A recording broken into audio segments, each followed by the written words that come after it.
አምስቱ ሀብታም አፍሪካውያን የእግር ኳስ ተጫዋቾች በአምስተኛ ደረጃ የሚገኘው ጆን ኦቢ ማይክል ሲሆን ይህ ናይጄሪያዊን ተጫዋች እንግዲህ ከ45 ሚሊዮን ዶላር በላይ የሚገመት የሀብት መጠን አለው።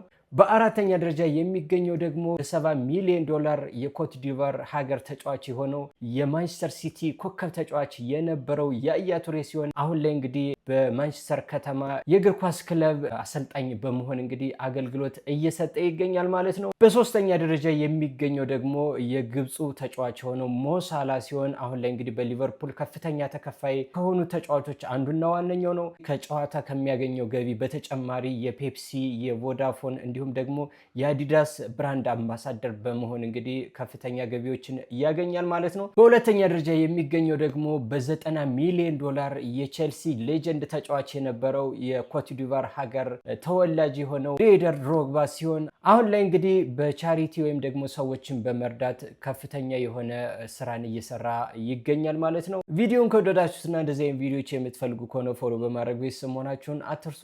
እንዲሁም ሌሎች ሀብታም የአፍሪካውያን እግር ኳስ ተጫዋቾች አሉ ብላችሁ የምታስቧቸውን ኮሜንት ላይ አስቀምጡልኝ። በአንደኛ ደረጃ የሚገኘው እንግዲህ የካሜሮን ተወላጅ የሆነው አሁን ላይ ደግሞ በቅርቡ የካሜሮን እግር ኳስ ፌዴሬሽን ፕሬዝዳንት በመሆን የተመረጠው 95 ሚሊዮን ዶላር የሚገመት የሀብት መጠን ያለው ሳሙኤል ኢቱ